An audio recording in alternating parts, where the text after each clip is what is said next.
The following is a conversation with author and journalist Paul Cleary. Paul has authored several books about natural resources and focuses on the differing methods by which governments have either capitalized or squandered the natural resource windfall.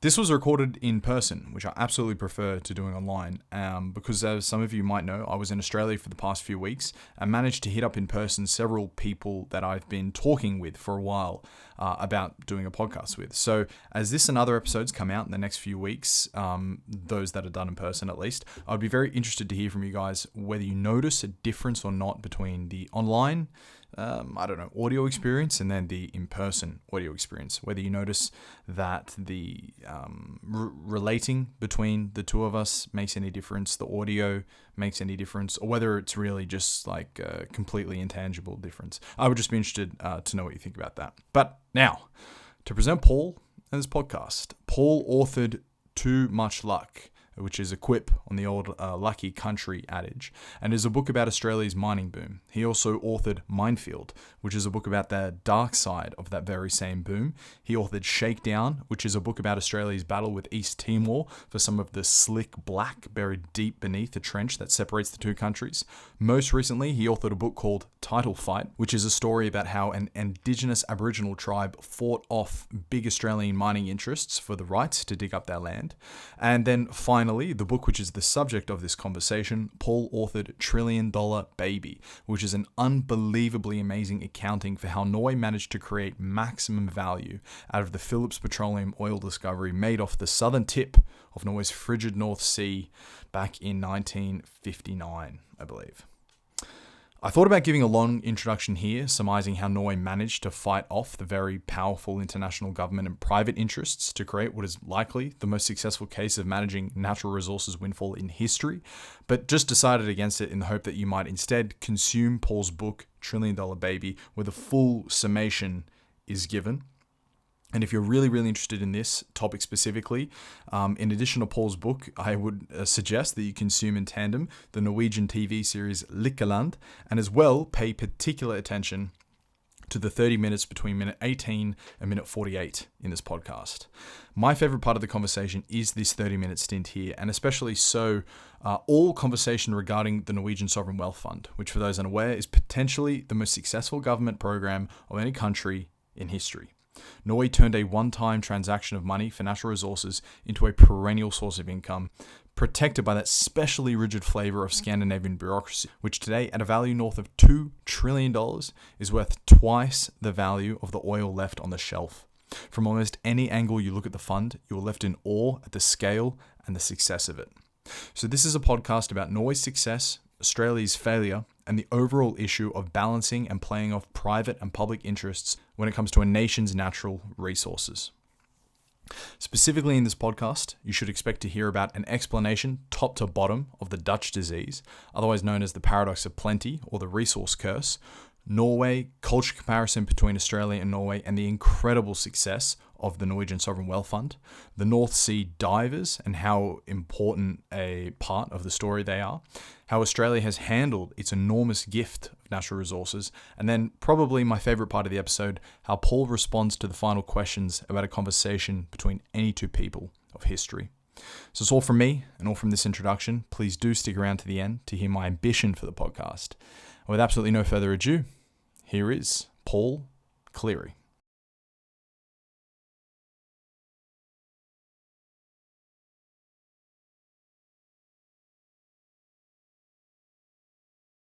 And I should as well thank you in advance. The Liquorland and the book really captured all my attention for a couple of days there. It was really, really interesting. So I've been looking forward to this for a while. Yep. Alrighty. What about Bill Finnegan? Because he left a review on one of your books. I mean, are you mates with this guy, or did he just come across the book? No, I just came across Too Much Luck, actually. Yeah, no, it's a fantastic review. When someone said to me, it's like winning an award, having a review like that. Yeah. Is there this like special clout amongst New Yorker journalists? Oh, I guess so. I mean, obviously, yeah. I mean, a very influential magazine, and he's an amazing journalist as well. So, yeah, I think it does have a lot of clout. Do we have that in Australia? Like especially famous or super internationally well-respected journalists? I don't know if we have really at that level. And I think that I think in Australia, what seems to be lacking is we spend a lot of time getting caught up with the personalities, and as opposed to the Of our journalists? Yeah, I know the journalists spend a lot of time on personalities and less so on the real nitty-gritty policy issues that are going to affect us for the long term. Is that something about Australians and our culture? Well, I think it is still. I think it's the lucky country, and I think we have that mindset that we'll be okay, and we've got this huge amount of resources to live off, and we don't have to worry too much. Yeah. Did you ever have a word with Bill after reading his book? No, I didn't actually. No, I should have dropped him a line. But, yeah, for sure. Yeah. All right. Well, the reason why we've gotten together is to discuss the book $1 Trillion Baby, but then as well, broader, larger body of work, which looks at this relationship between a nation, a government, and the extraction of the natural resources within that sovereignty. Specifically, you wrote about Australia and East Timor, Australia and Australia, Norway and Norway. Plus, I'm assuming within the research for those books, you learnt a lot about many other countries and how they did it. So if you look to Norway, you can see just how prosperous the natural resources can potentially make you. But then you look to the Congo, you look to Venezuela, you look to Australia, the USA, Russia, plus many other countries worth mentioning that have trillions of dollars of value below their feet. And you see a myriad of different outcomes from the Norway to the Congo to the Venezuela. So it's such a fascinating area of interest. And I just wanted to ask this broadly from the beginning and hopefully narrow in after that. Asking what what is the relationship between a nation and the extraction of its natural Well, resources? as a general rule, a large amount of resources tends to lead to what's known as the resource curse, Dutch disease, or the paradox of plenty. There's a few catchy A few alliterations that you can use. Yeah, that's right. And we've got this happening at this very moment in Australia, where not only have we got $1 trillion worth of federal debt after the pandemic, but we're this gas-rich country that actually has a gas shortage. An energy crisis. It's just completely insane, and it shows you the complete short-sightedness of public policy and the lack of really good planning around this. That unfortunately this is found all around the world, and there are very few exceptions, Norway being one of them. But it just seems that in this country we are just ripping up our resources as fast as we can, and not really securing control over them to serve the national interest and also the interest of this country in the very long term. I had no idea that Australia was a gas-rich country, and furthermore had no idea that we were then in short supply of it. I mean, so can you explain that? How is this possible? What happened was Australia, on the west coast of Australia, when they first started developing gas, it was the Labor government led by Alan Carpenter in the mid-2000s that said, we actually need to ensure that our own market actually is covered. We just don't want to export all our own gas and leave our own industry short. So they developed a reservation policy. But what's interesting is that when we developed an export industry for the East Coast, it was a completely neoliberal mindset, and even with having a Labor government in power federally at the time that these big export terminals were built around Gladstone, there were 3 massive LNG plants that were built from the late 2000s onwards, opening up in around 2015, and that has essentially drained the east coast of Australia of gas. And incredibly, what we've done is, even though we don't have a vast amount of proven resources, we've actually become the world's biggest exporter of LNG. So we're sort of trying to punt. We're like a midget that's wanting to be a heavyweight boxer. Because we just pulled it out so fast. Yeah, because we just rip it out of the ground. It's just develop.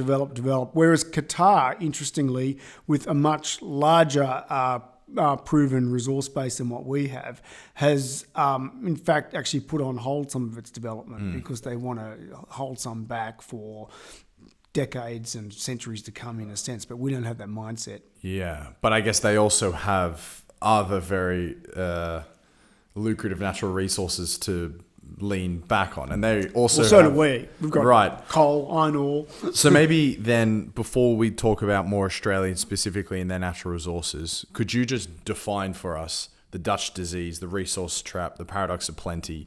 What is it, to help us understand? Yeah, look, essentially what it is, and the Dutch disease was termed in the 1970s with North Sea oil, and how essentially what it is that countries get a windfall of revenue, they bring the money on shore, and they spend it all.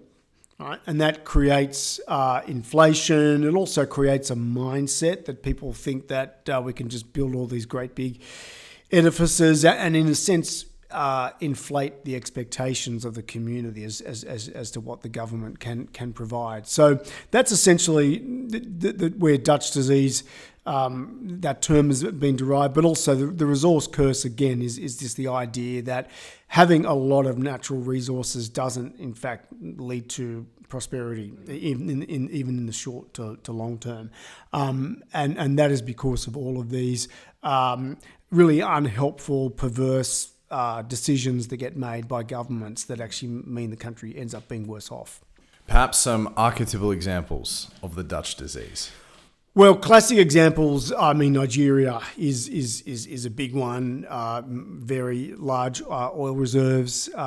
So we've seen Venezuela, and I would say Australia is also an example of that, in the sense that... Could you classify us as among the most egregious? Well, I think we're getting there. I think what's happening with Australia, and we're not going to see this play out for some time, because we do actually have a large amount of resources. But I mean, the thing is, we are a country that's going to be developing all these resources, and in a sense have nothing to show for it. And it's true, we don't have all the really bad macroeconomic and social outcomes that you find in places like Nigeria. But essentially, Australia, as I mentioned earlier, is a country that has been through this pandemic and is left with $1 trillion of federal debt, and is in a really weak position should we go into a major recession, which could be heading our way. Can you go back to hone in on one particular example with this as more padding? This is from the book. When you define the resource trap, a heavy period of boom and growth followed by a painful bust. So to hone back in on whether it was Nigeria or one of the other examples you want to mention, could you explain the full cycle of Dutch disease? Yeah, okay. So I mean, it normally starts with the both the price and the amount of resource being extracted rising, and so that creates the idea that this is all going to last forever, and that then elevates the amount of spending in the economy. That increases in inflation, and then what tends to happen with commodities is that they do follow this boom bust cycle. That's a very cyclical industry. It's interesting that you look at Warren Buffett, a key person I quote in my earlier book, doesn't invest in mining and energy stocks, because he basically believes that they have no real sort of franchise value. Like, it's not a brand; it's a generic product, and anyone can dig it up and ship it, and that those higher prices then induce that supply response. And then when you get that supply response, and inevitably booms tend to lead to slowdowns and then recessions. And the thing that really suffers most in a recession is commodity prices. And if you look at the Australian dollar, I mean, it's a classic commodity currency. And so when it starts to fall below 70 cents and gets into the low 60s, you know that the world economy is in trouble, because it really is reflecting that weakness in commodity prices. And so then what happens is you're left with this high level of expenditure, slowing economy, weakening government revenues, and then that leads to deficit, and then debt, and then, in a sense, lower living standards. So take us back to Nigeria then, and play it out fully? They went through this incredible boom. What did it actually look like on the ground, the bust, and how did it happen? Nigeria, probably not. Oh, well, take whatever example you're familiar with. Yeah. Let me think. What's a good example? I don't know. I didn't think you were going to go into other countries. So do Australia. Yeah, I mean, so Australia, a classic example of Australia, 1970s, there was a lot of talk about the resources boom, and this was seen as a way of Australia finding its way out of this period of what was known as stagflation. And so governments, particularly the Fraser government, didn't really take the tough decisions that it should have in terms of trying to deal with the financial problems that it had, because it was trying to create these expectations of these large resource developments, coal, iron ore in particular, and so that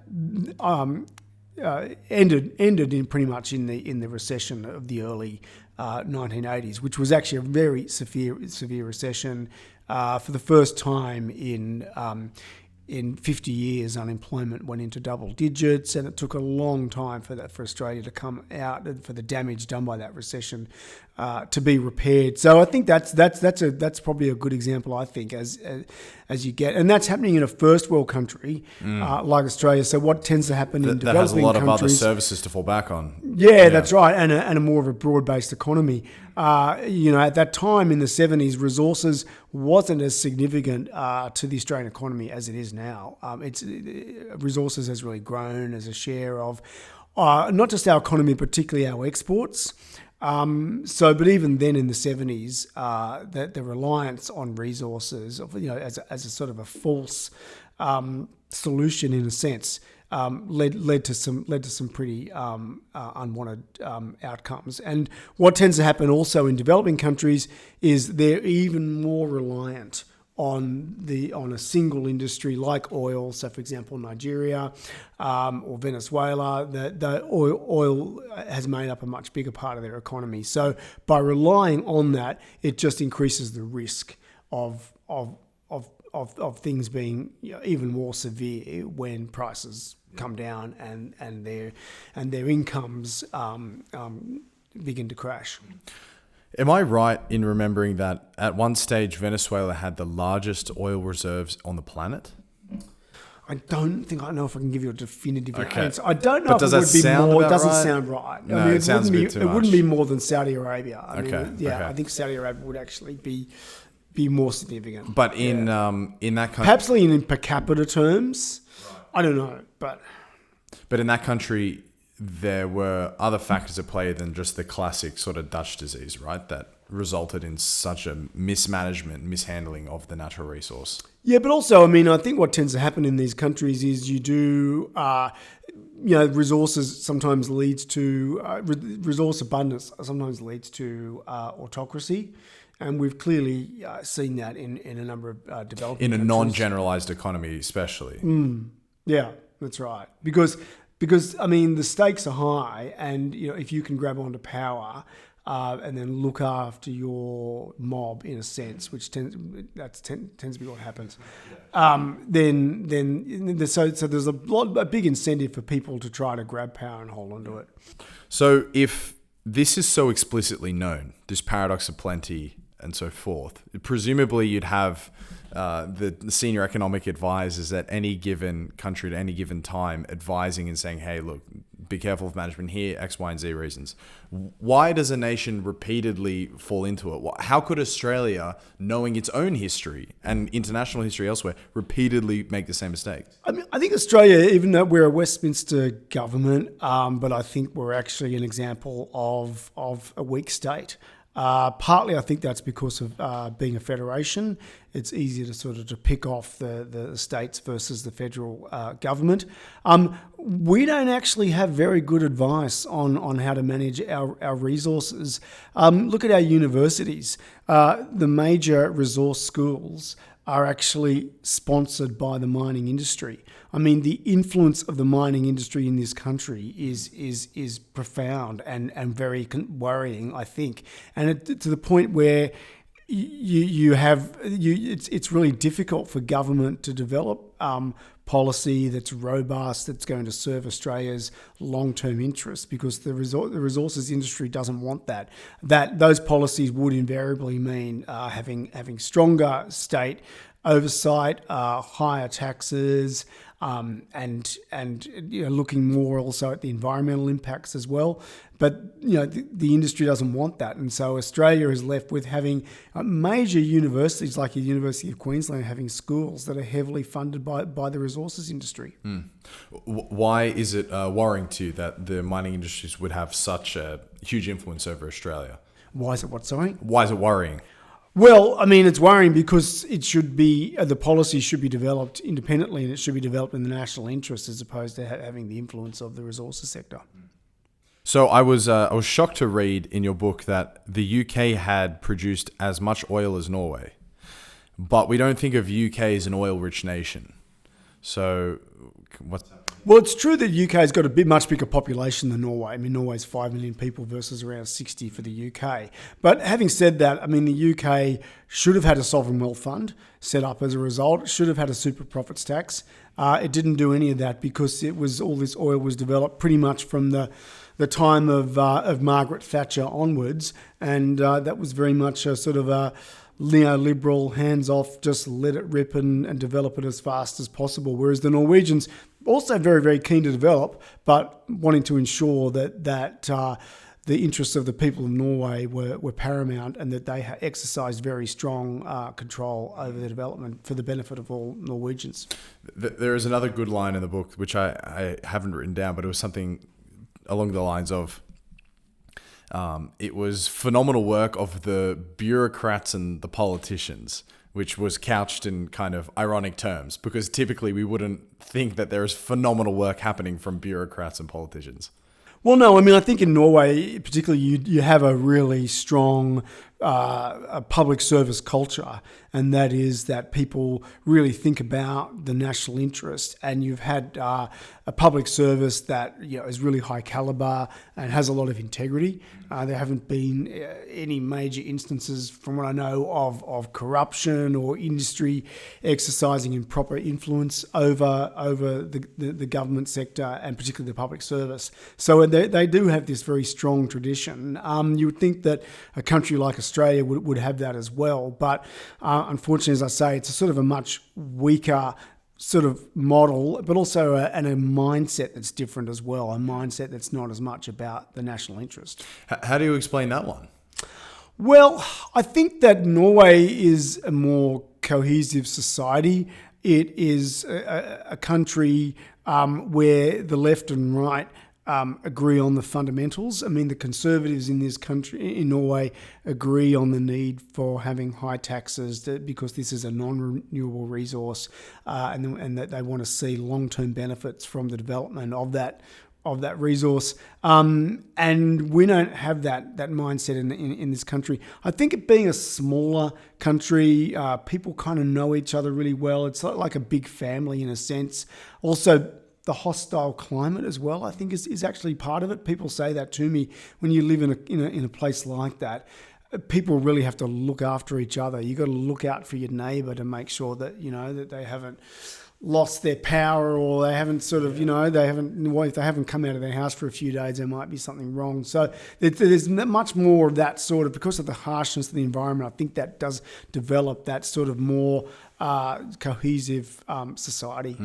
And Australia maybe just has maybe more individualism and less trust in the government, and because there are very tribal differences between, say, a New South Welshman and a Queenslander, which, is obviously fun when it comes to sporting contests and so forth. But is it possible that could also seep into your sort of cultural relationship with the federal government to sort of say, well, get your hands off my profits, or I don't want to pay you as much.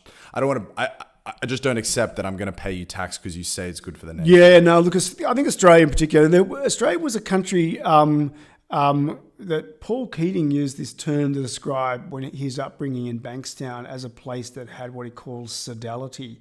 And John Doyle, who is famously known, our sports commentator, rampaging Roy Slaven, wrote a book about his upbringing in this little town of Lithgow, a little small mining town, manufacturing town, harsh, a tough place to live, bitterly cold place at the bottom of the Blue Mountains. Flooding right now. He described it. Yeah, he described it as well. And there was that idea of looking after your neighbour and really being a cohesive society. And I think we've thrown that out the window, and we've become this country that's just more American, more individualistic. People don't know their neighbours anymore. They don't care about their neighbours. And so we've become this society that's just all about, what I can get out of it, as opposed to, what the country's getting. So, yeah, the JFK expression has been turned on its head here. That's a very bleak picture, Paul. I mean, it could it be the case that, this is just someone reflecting on maybe the childhood and upbringing they had and can, see a country change in front of their eyes? I mean, like, for instance, with your own kids and other people who are younger, do they have this sense as well? Yeah, look, people have said this to me a lot in Sydney, and particularly where I live, that there's this idea that you really don't care too much about your neighbour anymore. People don't talk to each other, and this is where I live, is sort of an area that's, I suppose, is sort of becoming more and more affluent as time goes on. More and more sort of like supercars turning up in the street, and people wouldn't think that global warming was an issue.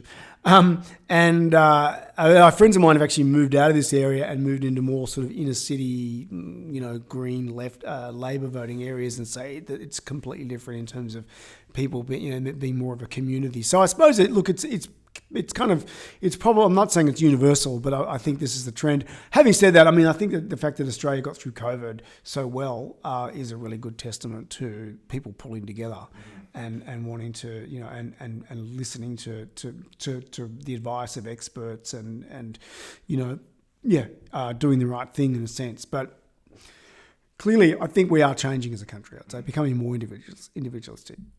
So $1 Trillion Baby is on a timeline, almost a look at how these Norwegian bureaucrats made incredibly forward-thinking, smart, but also difficult decisions, competing against mainly US and British oil interests for that natural resource of the, the Atlantic? The North Sea. The North Sea, exactly. So as I checked before I came in now, and this is after several weeks of a market downturn, the Norwegian Sovereign Wealth Fund was worth, in Australian dollars, 1.7 trillion. Yes. Which I looked it up because I remember always thinking it's the largest individual fund in the world. It's true, it's the largest sovereign wealth fund, as well. It's just individual pool of capital. It is now worth 2x the remaining oil on the shelf. Yeah. So just an unbelievably successful government program. Yes. Can you take us through what Norway did right and why it hasn't been replicated elsewhere? Yeah, a couple of things that they got right, and actually this is one that's really not well appreciated.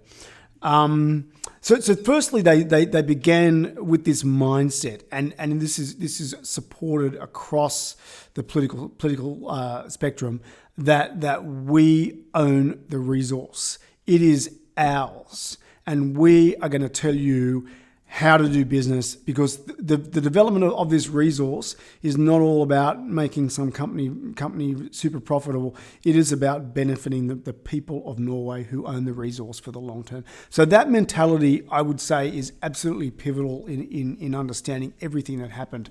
So the Norwegian bureaucrats then came up with this model that was they actually listed what they called the 10 Commandments, which were all about these key principles. So taking a very, very principled approach to achieve that end of maximising the benefit to the people of Norway.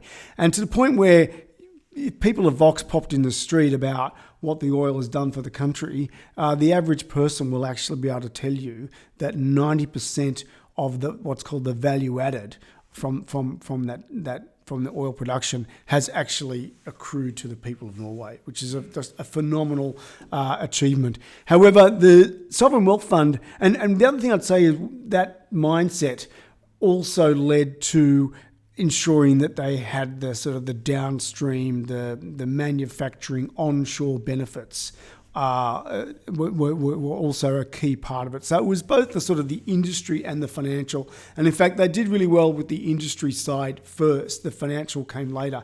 And the industry side was all about building these pipelines to make sure that the gas came onshore. That was one of the 10 commandments, to bring the gas onshore. They just didn't want it developed, put on a ship and taken off to the market. That was really fundamental. When the Americans turned up, I actually say in the book, it was a bit like the way they, had fought World War One, Vietnam, all the wars they'd been in. It's all American material, it's all American stuff. They even stipulated first up that all of the boots to be worn by the oil workers had to be American made, and the Norwegians just said, no, we're not having any of that. And so it was all about ensuring that Norwegians were skilled up. They set up institutes to train people. They wanted to make sure that their people got the most out of it. The second thing they did, which was really significant, is they decided to have this policy, which I call your cake and eat it. And that is, they were licensing these developments, but they had an option to buy into the venture if it turned out to be to appear that it was going to be super profitable. So it's an amazing way to just offshore risk. Yeah, exactly. So the oil companies would have to spend all their money exploring it, and then if it turned out to be a bonanza, the Norwegians would say, "Okay, thank you, we'll take our 20% stake in that." And so that decision has actually been more significant than the taxation. Interesting, yeah. Yeah. So that's actually, if you look at, there's a graph you can find on the Norwegian government's, they've got this publication called Facts, all about their development. And it shows that in many years that the what's called the state direct financial interest, the money flowing from the equity, has actually been generating a third to a half of the revenue coming to them over the years. But then, of course, significant on top of that they increased the taxation, adding an extra 50% tax for oil developments, and that has then underpinned the revenue. Those two factors, the equity and the tax, have underpinned this phenomenal flow of income, which was then has flowed into the sovereign wealth fund, which is now, as you say, I think about $1.3 trillion US, which is just incredible. And the bottom line in what that fund has done really is it's transformed a non-renewable resource, something that just gets ripped up, dug up, and one-time payment, one time only, to something that can actually last for generations and generations, or even like forever, in a sense. Yeah. You mentioned Warren Buffett before. He's got some of the greatest quotes of all time on the power of compounding.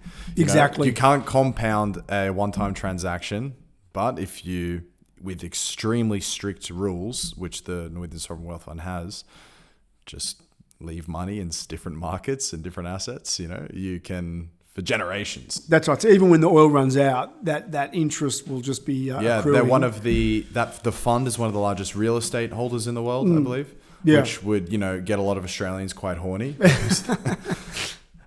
You mentioned specifically how of the 10 commandments, there were several things in there, and one of them was allowing for an option once the private industry has taken the risk in drilling. And if they find something great, Norway's now going to dip their hand in the pocket as well. Troll is a great example of that happening, right? Could you describe what happened there as a bit of an archetypal example of one of these 10 commandments, and how it's very different to how many other countries have done it that suffered from the Dutch disease? Yeah, so Troll is a gas field, predominantly gas. And it was discovered. Interesting. It sort of has a sort of a Cold War element to it as well, because what's interesting is that it caught up with US foreign policy at the time, because the Soviet Union was highly dependent on its gas exports, and so the United States wanted to fast track that development to ensure that that it could weaken the United States. What the Norwegians did, and again a bit of a sort of a cake and eat it strategy, is that they didn't really listen to the Americans because they wanted to ensure that they actually maximised the resource. And in fact, it was through some extra research they did and drilling that they managed to find an even bigger resource.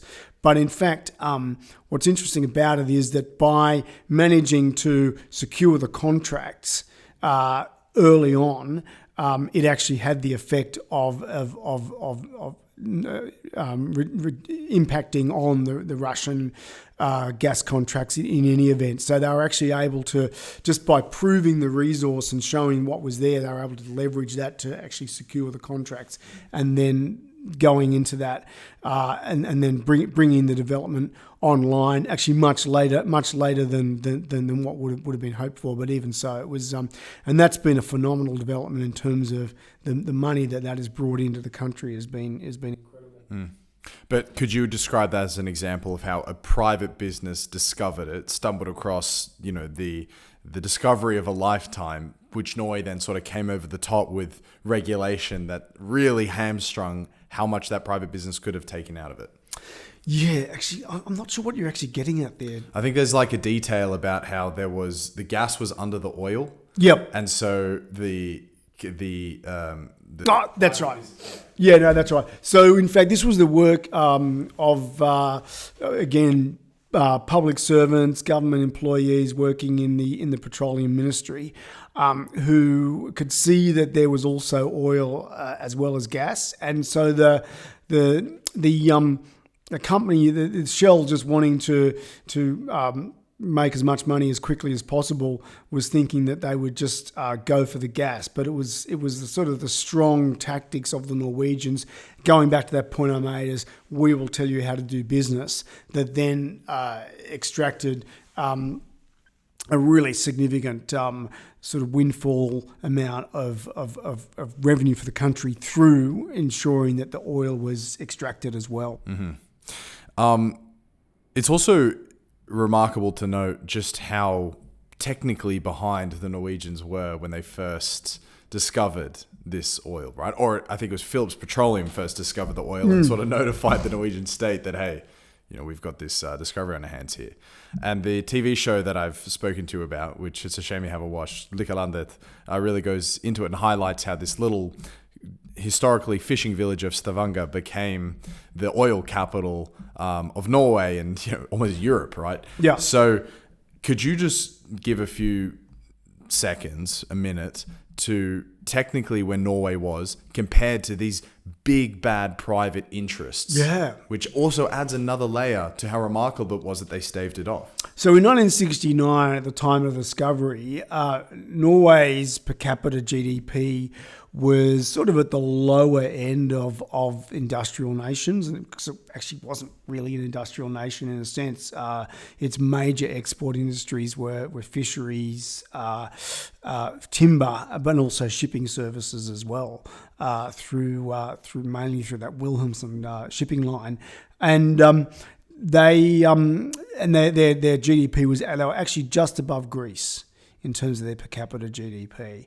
And a country that what wasn't all that well educated in terms of tertiary qualifications. There were a lot of people with trade qualifications, I think, but not as advanced. When geophysicists walking the street. Yeah, well, there were none at all actually, and the country was very, very fearful of what would happen. There was this view that this would be like a having all these Texans running around after their women. There would be prostitution, and the country at the time was very conservative as well. Stavanger, particularly a very Christian village. Very, very conservative. That's right. So there was that big concern, and this is why, in terms of the government policy, very early on, pushing the idea of education, getting people qualified.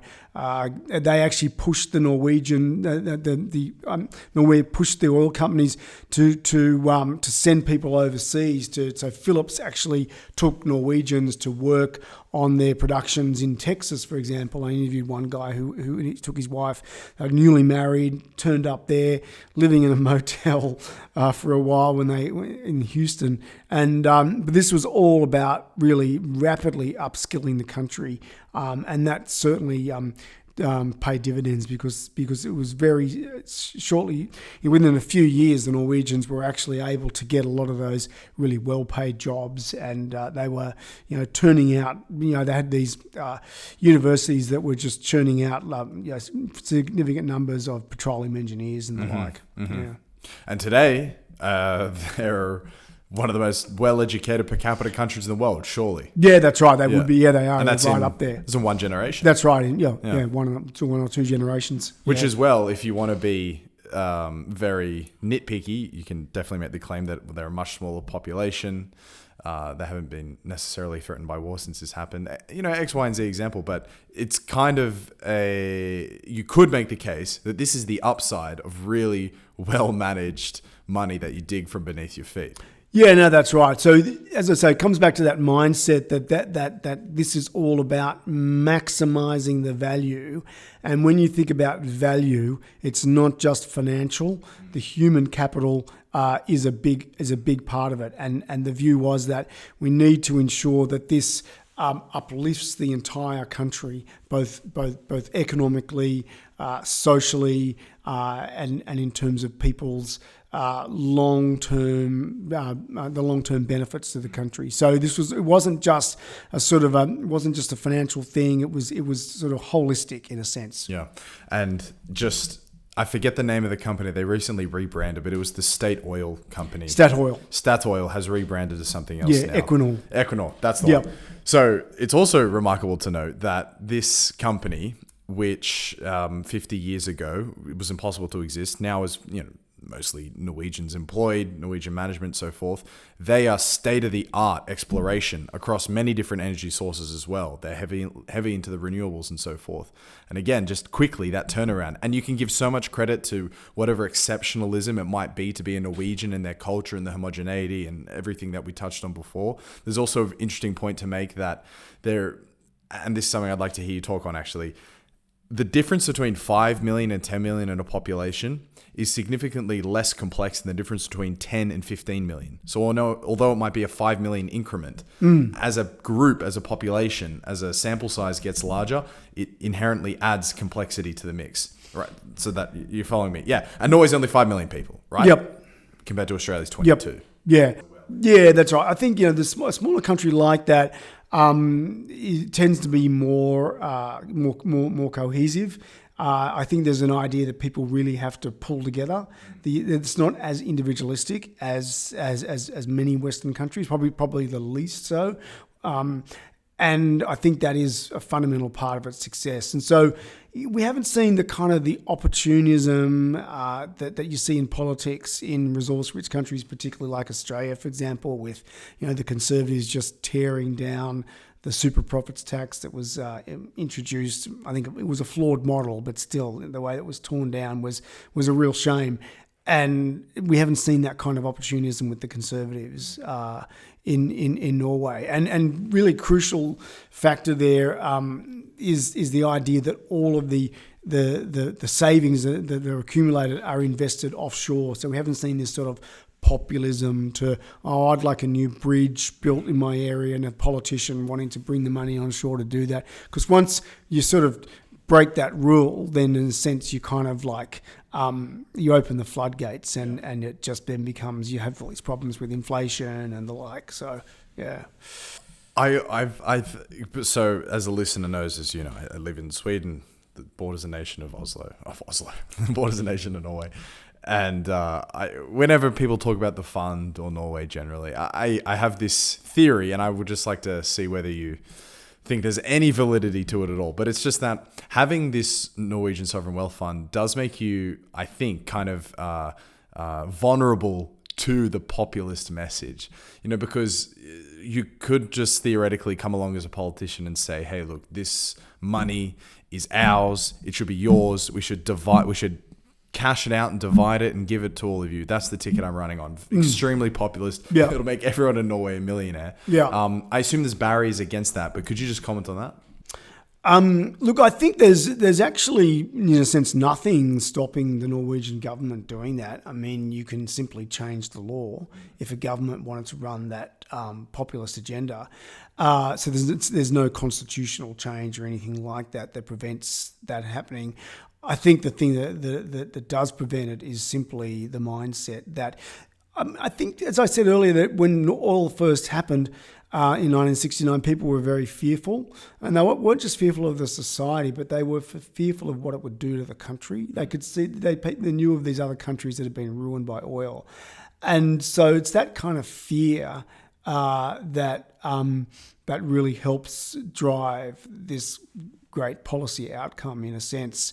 And in a sense, Norway, it's a sort of a vulnerable country in a way. It's sort of up there towards the Arctic, bordering with Russia.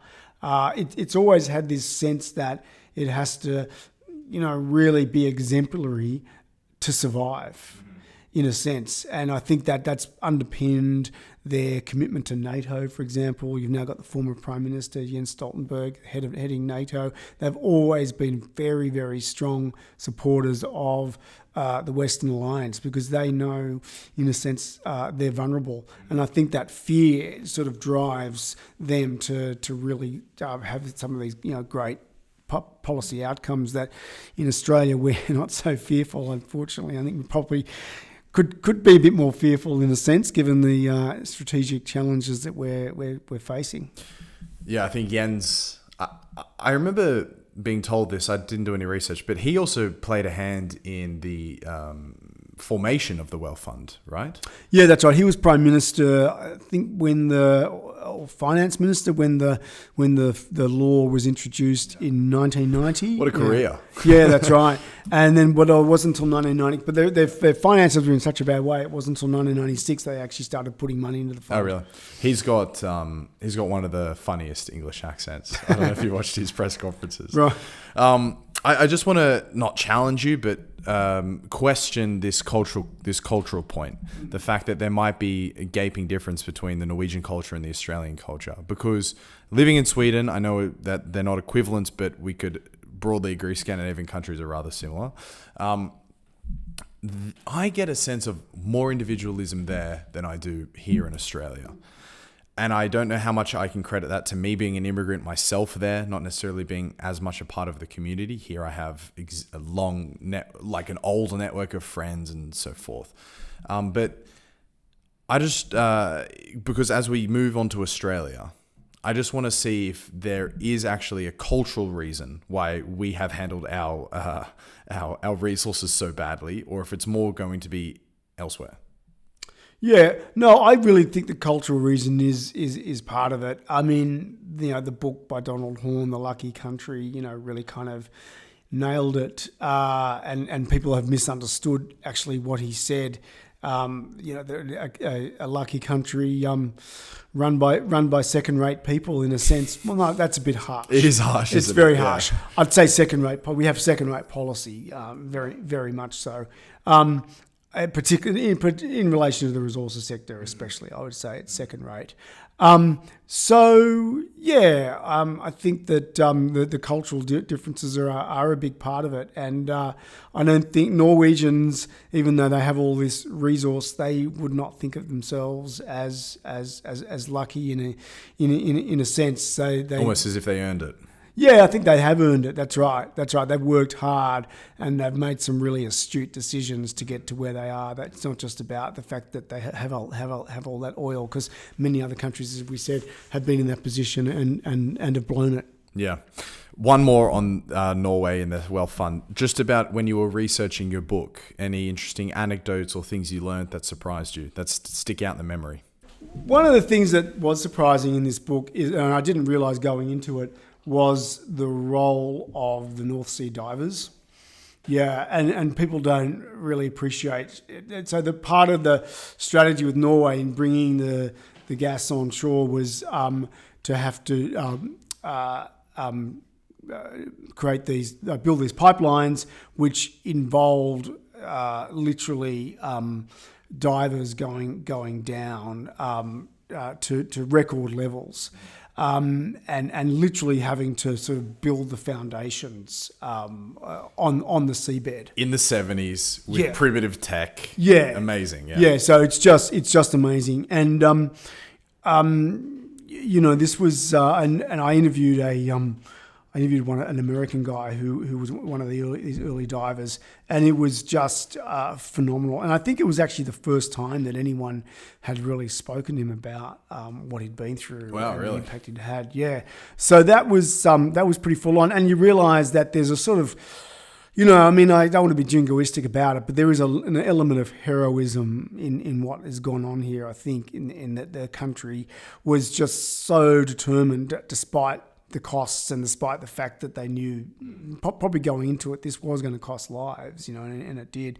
So as well as having the platform collapse very early on, it was a hugely risky venture in a sense. Yeah.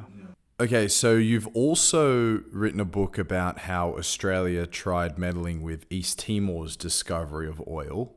For me, the comparison is quite large here. If Norway is East Timor and Australia is the US or England, can you talk a little bit about what happened here and maybe a broader lesson, about natural resource discovery, developing nations, so forth? Yeah, like Australia, unfortunately, from the 70s onwards in relation to East Timor, just behaved as a big bad bully and in a very sort of unprincipled way.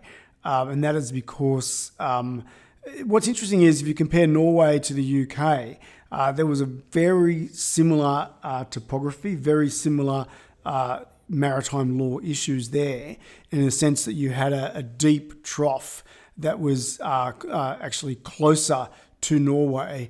And the law of the sea was a little bit unclear at the time, and it was very early days. And the Norwegians feared that the British would use this trough, use this feature in the seabed to actually get a more advantageous settlement. And in fact, the British just walked in and said, median line is the default. That's our starting point for negotiations, and they wrapped it up in a period of like 12 to 18 months. Absolutely, fast-tracked the negotiation. Whereas Australia, allowed Indonesia to walk in to take over the place for 24 years, leading to dreadful loss of life and human rights violations. And then we soldiered on for another decade or more after independence, trying to, again, get a more advantageous outcome for Australia. So we've had like 40 years of slogging it out, and very little development as a result. Whereas the Norwegians and the British just sorted it out quickly, took a principled approach, and everyone is better off. So how much oil ended up being extracted? Maybe of a percentage of the total. In which area? Between Australia and East Timor. Oh, very, very little. Very little. So there's a giant field called Greater Sunrise. Woodside is the operator. That was discovered in 1974. It still hasn't been developed. Wow, really? Yeah. So it's just been an absolute sort of logjam. And there's just been a couple of tiny little fields that have gone ahead, which Australia has managed to get all the revenue from, even though they're close to East Timor. The whole thing has just been a bit of a disgrace. And I believe you lived in East Timor for a while. Yeah, I lived there for over 2 years. Yeah, so I worked for the government. Try and explain to me this country. As an Australian, it's such a close neighbour, but I admit I know nothing about it. Yeah. Except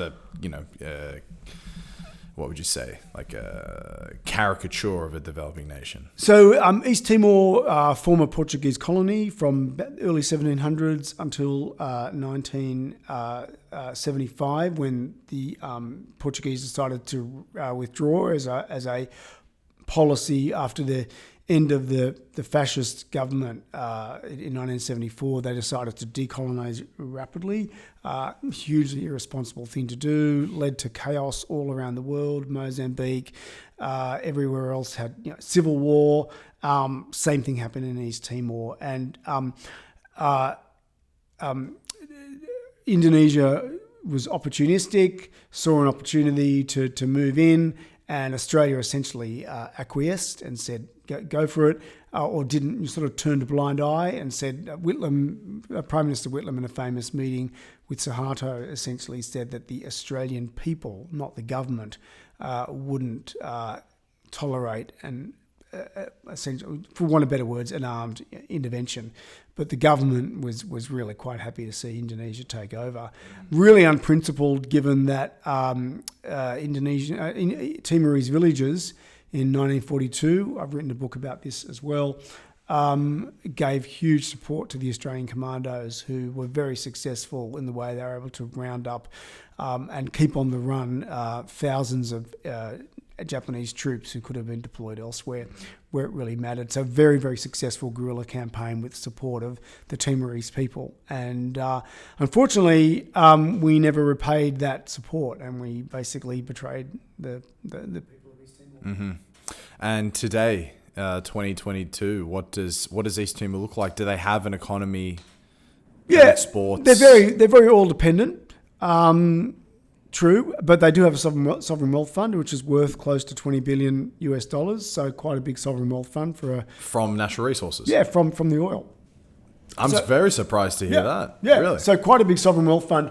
Because it's a tiny population. Yeah, just over 1 million people, but they have quite a big sovereign wealth fund, which is the result of a Norwegian style policy that they introduced. This sounds like a success to me. It is successful. They do actually have some of the sort of elements of resource curse. You can see it there already. There's a huge array of very fancy government buildings in the capital. So classic sort of like looking after the elite type of thing, and a kind of quite sort of Portuguese in the mindset. I found the place really quite sort of neo-colonial in a sense. So is there do they rank high in the corruption index, for example? I'm not sure about that, but I think they've done pretty well actually overall, and particularly for a country that's got a lot of resources, that they've done all right. Yeah.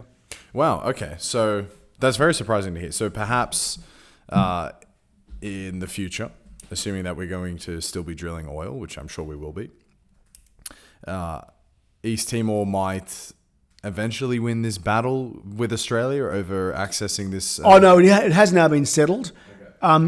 Partly as a result of these extraordinary revelations around Australia bugging the Prime Minister's office during the 2004 negotiations when I was working there, that Australia was really pressured to capitulate, and finally a maritime boundary has been agreed between the two countries, so that's essentially resolved now for all time.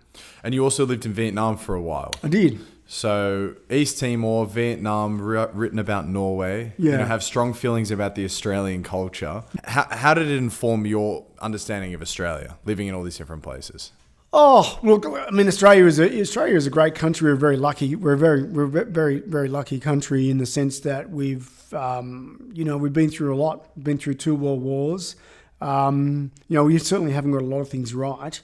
But despite my very negative comments at the beginning, I mean, I think we are still a great country in the sense that there is individualism and there is a lot of second-rate policy, but we're a country that does pull together. We've seen that a few key moments. I thought during the pandemic we did incredibly well, although I was at a dinner on the weekend and I just couldn't believe the way people were complaining about, government telling me what to do, sort of thing. Guns, what happened in 1996 after the Port Arthur massacre was just fantastic, that people got it, that we needed to change. And although there still are a lot of guns running around this country at the moment, but we've got rid of those dreadful assault rifles. And so we are a country, I think, that can do well. But I think just particularly, I guess one major issue I have is the resources policy, and that, I mean, in a way, I do see Australia, they're having a lot of parallels with Nauru. Okay. Just this giant quarry that's literally being emptied at a very, very rapid rate. 20 years ago, we were shipping about 200 million tonnes of iron ore from the Pilbara, and now it's close to 1 billion tonnes. So like a 5-fold increase in the space of 20 years. So, and the best resources have already been extracted, and we're now sort of getting down to the lower quality stuff. Okay. Companies like Fortescue Metals are now taking up those opportunities. So in a sense, and the lack of there being a super profits tax and a sovereign wealth fund attached to what's going on is a massive missed opportunity for this country. So help me understand Australia a little bit more and its relationship with the natural resources, because I get the sense that and this is as well me coming from a place of no understanding, really, I get the sense that we privatized the upside and didn't necessarily pass anything on socially. We don't have a sovereign wealth fund. We're famously a very, very natural resource reliant nation. Yeah. Help me understand this picture. So how that came about? With the context of my understanding of Australia being somewhere where we've privatized all the natural resource upside and not passed anything on socially. Yep. I mean, one, is that at all an accurate picture? Yeah, it is. But then definitely. if so, explain how it's possible. Why wouldn't we have a sovereign wealth fund? I'm trying to get your and admittedly this comes through asking the right questions, which I might not have, but your understanding, your worldview, having written, the dark side of Australia's resource rush, and as well, just having thought about this quite a lot. Yeah. Explaining how Australia is in the position it is. Well, the two things are, I mean, if you look at Norway's success, firstly, leaving aside the industrial development, which is, again, much more significant than what we've done, they have introduced the super profits tax, and it's a very simple tax. Basically, you just add 50% on to the corporate tax rate. It hasn't got all of these complicated offsets and deductions that we have with that. We have a resource rent tax for offshore petroleum. So Norway has a very effective super profits tax that's brought in a lot of revenue. But the other significant part of it, which is often overlooked, is that the government also gets a direct equity flow from the financial interest that it has taken in a number of significant oil and gas fields. And that's a policy called the state direct financial interest, which started in the late 1970s with a field called Statford. That was sort of the second big mega oil field that was discovered in the North Sea. So that's been pretty significant. So it's really been those two factors that have underpinned the revenue flow that has gone into the Sovereign Wealth Fund. So Australia, we've tried with the resource super profits tax in 2010. That was killed off by the Conservatives, by the mining industry, and by the media as well. Murdoch media played a big role. And we've sort of talked about the idea in the Whitlam government of direct equity in these projects. That was Rex Connor, the minister. Which is what Norway does. Exactly. Which then led to the Kamlani loan scandal and essentially was the undoing of the Whitlam government. Which is a form of corruption?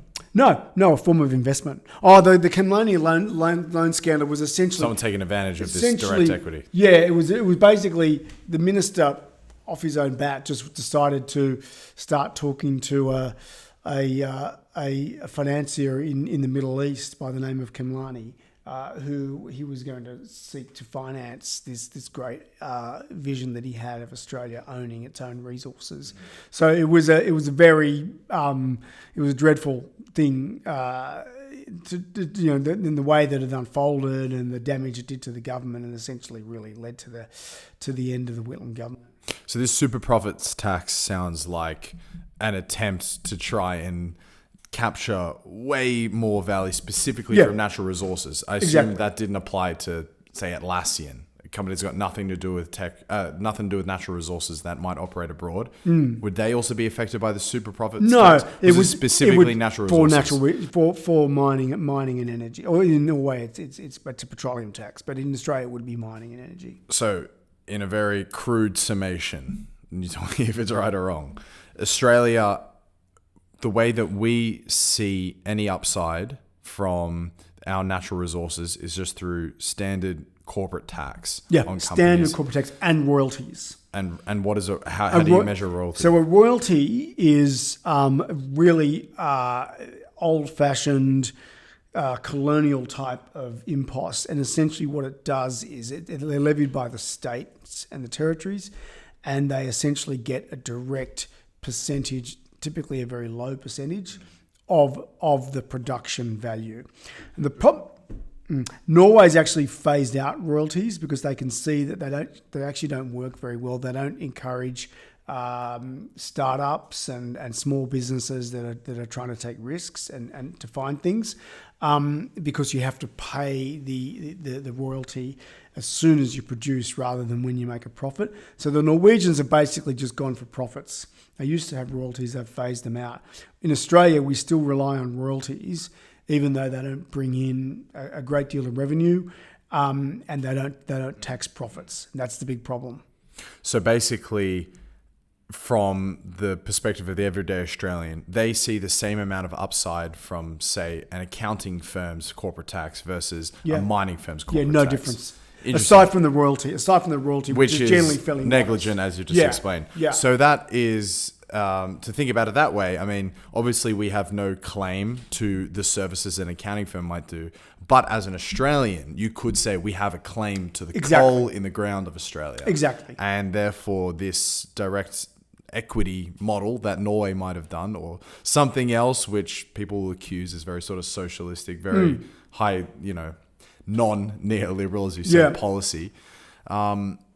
Why is it simply just the case that lobbyism and a lack of knowledge in the Australian public as a combination is enough to explain how this is I'd say so. I think that's right. I think the mining industry in this country is immensely powerful. We've seen in recent years former executives from the mining industry working in the Prime Minister's office. I put something up on LinkedIn the other day to say that ASIO vets ministerial staffers and looks closely if they've worked for a foreign government. Why aren't we looking at people if they've worked for multinational resource companies in particular? It is really a concern. And we saw that with the super profits tax, where the mining industry just spent for a small investment of $22 million and running a sort of a war room out of BHP's head office in Melbourne, that they were able to kill the profits tax and to essentially bring down a prime minister and then go out there and brag about it. I admit, and I studied economics in this country. I have an interest in this stuff, and I just don't know. I don't understand. And just using that as a simple anecdote, you would assume a lot of people also don't. Yeah, no, that's right. Understand. As I say, the average. How can this be? I mean, do the politicians get it fully? Are they fully around it? No, they're not. I mean, is it just lobbyists? We don't have an institution, like the Reserve Bank. The Reserve Bank there is to look after the money supply and to maintain the overall well-being of the Australian economy. We don't have a similar institution that looks after our natural resources, which are a very significant endowment and belong to... Responsible for our super high standard of living, you could say. So we have all these research institutes that are basically funded by the mining companies. I mean, it's extraordinary. Can you call out the mining companies? What are these companies? Oh, so Woodside, BHP. So there's one of the small organisation called the Grattan Institute. I was on the website the other day, and they're a bit of a heavy hitter. They do a lot of work on resources, but they're accepting money from I think Woodside and BHP, and those resource companies. They're not charities. They don't give away money just to feel good. They give away money because they know they'll get all about incentives, influence in what they cover. So it's interesting that a lot of these so-called research centres. There's one up in the University of Queensland, the Sustainable Minerals Institute. They haven't been calling for policies like gas reservation and the like, because the resource companies hate those sort of policies. They hate anything that's interventionist and tells them what to do. And here we are, a country, as I say, an extreme example of the paradox of plenty, running short of gas while we're just exporting it like, there's no tomorrow, becoming the world's biggest exporter of LNG, while our own economy is starved of gas. So how much natural resources is left under our feet, which is in international demand, that Australia can still... How much is left? Oh, in terms of years of production and the like? In terms of, what is it? Is it a rare earth? Is it a gas? Basically, what is the map of Australia's natural resources that's still... Oh, okay. That's still a worthwhile proposition for an international market. Okay. Well, look, Australia. We still have some areas that are undiscovered, and it's true that we could find new major discoveries in the future, but for example, if you look at our iron ore, that's our single biggest export earner. We used to have something like 130 years of iron ore, and that's come right down very, very quickly to around 70. And the resources that are left are actually of a lower quality. So the really good quality iron ore has already been mined or is already being extracted. So, you can sort of almost start to see that these are finite resources, and people think, we'll always find something else. But we haven't made any major oil and gas discoveries for decades. There's a new basin that was found up in the Northern Territory, Northern Territory WA. But even so, it's not as though we're anything like Saudi Arabia in terms of the resources that we have. I just asked that to try and understand whether it was not too late to idealistically say that there was enough revenue left to turn it into a sovereign wealth fund that was worth anything. Oh yeah, look, I see what your point. I think there definitely is. I would think that there's something that we should be still looking at, and particularly as we face pretty serious budget issues. It's insane that these resource companies are some of the most profitable businesses in the world. Fortescue Metals, which is solely an iron ore miner, its profit margin is bigger than any of these IT companies like Microsoft and Apple and the like. These companies are super profitable, and yet all they're paying is corporate tax and a royalty. They're not paying a super profits tax. So we're just letting all that money go. So a few are getting extraordinarily rich, because I'm assuming in Fortescue Metals as well, that income would be sort of distributed narrowly towards the top. But a few are getting extremely rich at the opportunity cost of the rest of Australia. Yeah, that's true. Could have been that's a good way of putting it. Yeah. Okay, well, there was one other thing you mentioned before, that profits were being spent offshore. Is this basically just a commentary on that? This same Fortescue Metals, BHP, whatever, they're not necessarily reinvesting back into the communities they're extracting from, or into Australia largely? Because that could also be seen as a benefit of natural resources. Look, they are reinvesting in the sense that Australia is a fantastic place to make money as a resource company. They are reinvesting, but not all the profits are coming back. And it is the case that people think. I remember having a discussion with a previous Prime Minister who actually thought that BHP was an Australian company, and it's not. It's a multinational. And there is there's the lack of understanding and the misinformation out there is pretty concerning. So it is the case that that much of the Rio Tinto, London-based company. You look at the gas projects. So Woodside is predominantly Australian. You look at Exxon; it's been a massive beneficiary of our resources. US company, multinational. Before I ask the final question, I want to really make sure that I haven't left anything on the table when it comes to Australia, its natural resources, its extraction, so forth.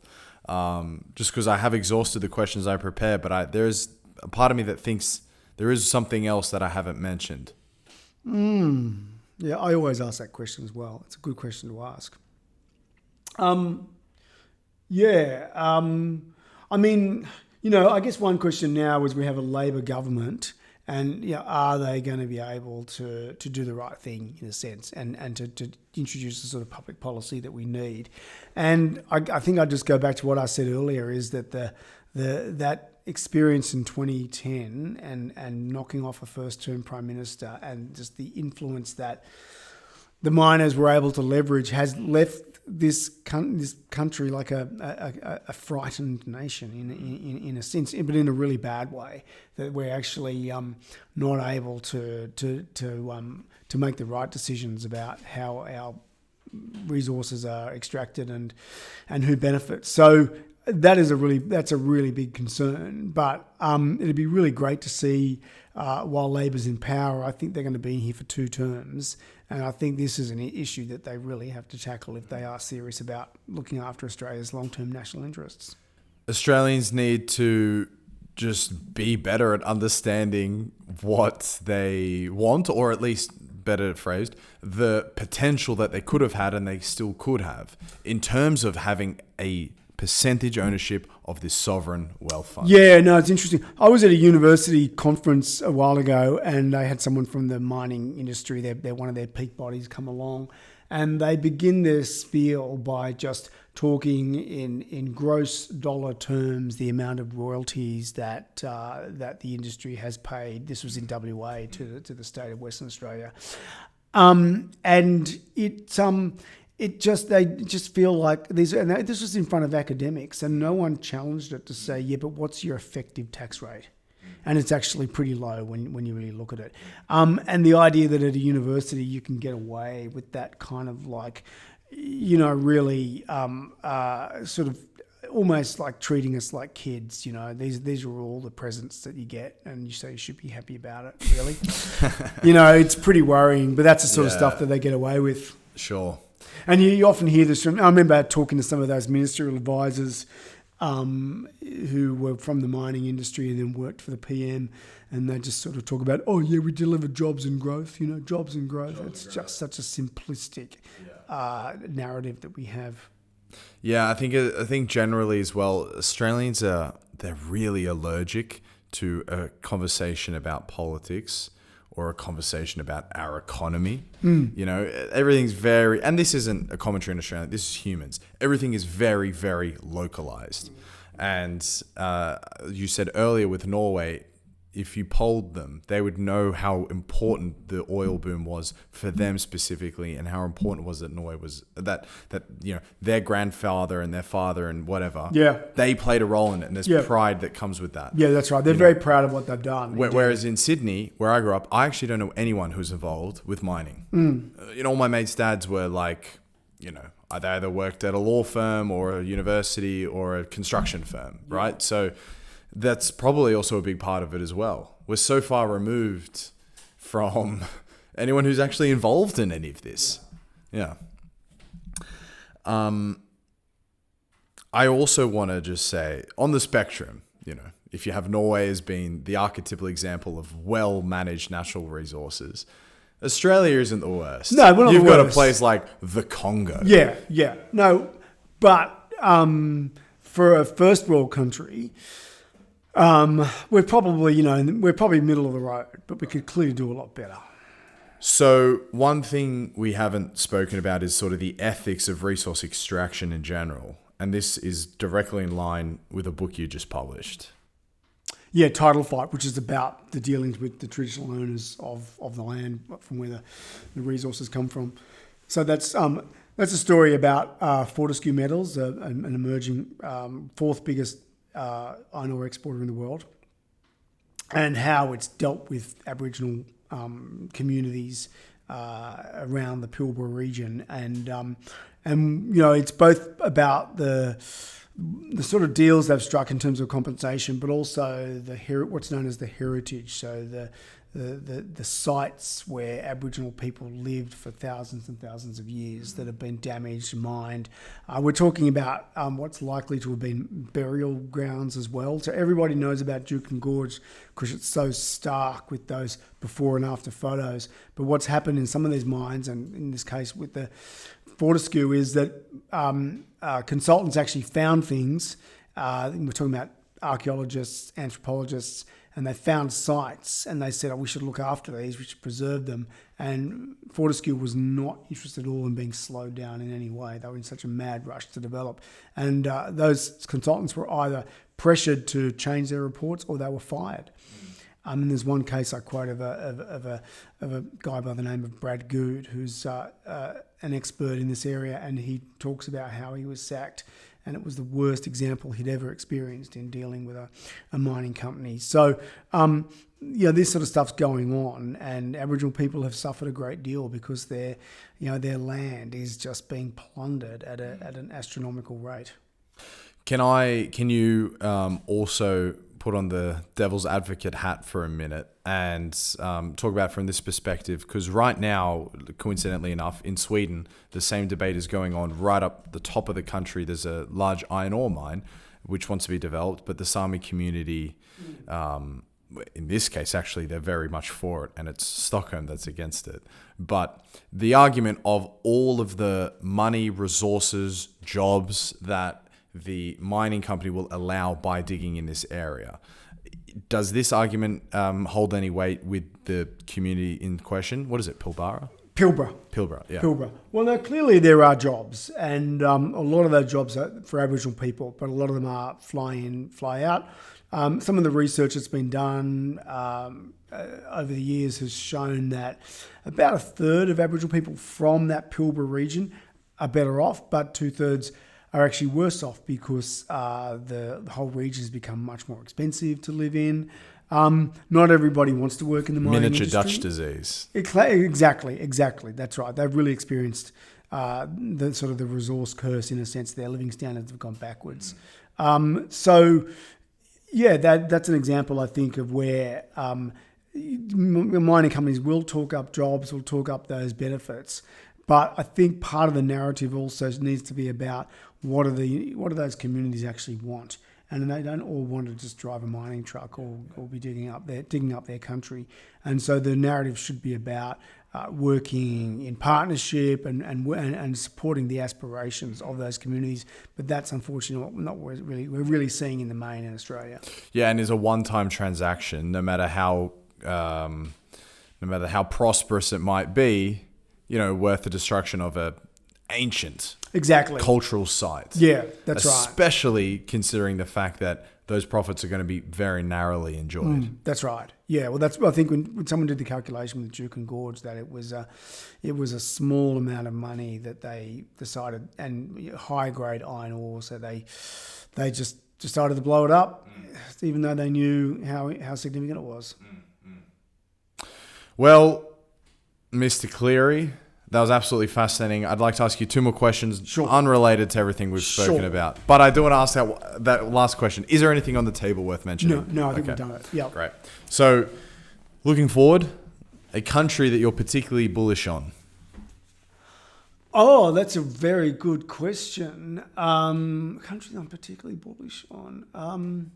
I really like New Zealand as a place, although I think there's elements of state failure there as well.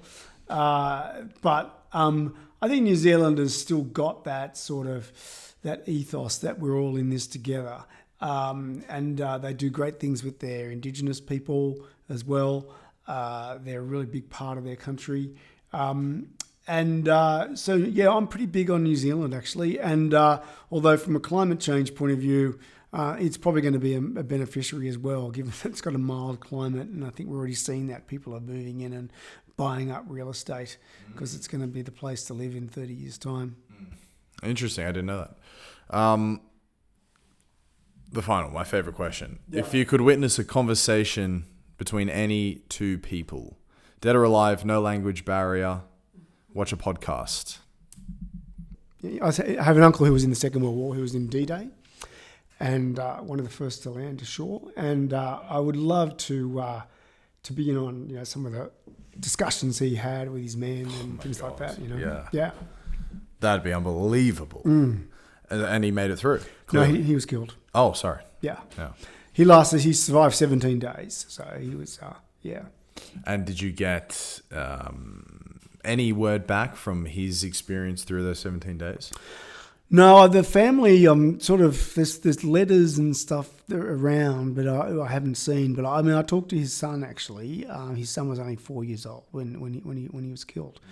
There's a bit of that stuff around. But in fact, actually, incredibly, I searched through the British archive, and I found a short film which he's in.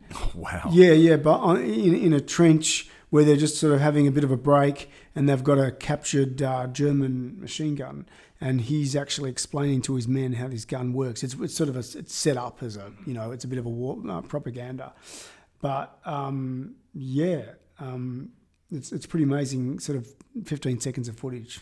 Wow, I can imagine. And that was actually shot just before he was killed. Wow. Yeah. Well, Paul. Thank you. Fascinating, mate. Thank you very much. Good to be here.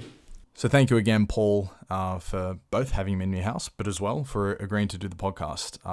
I sincerely mean what I said about $1 Trillion Baby. It is such an unbelievable accounting of one of the most amazing periods of, I suppose, modern history, modern wealth creation, at least. I don't want to get too hyperbolic about it all, but amazing. Thank you very much, Paul.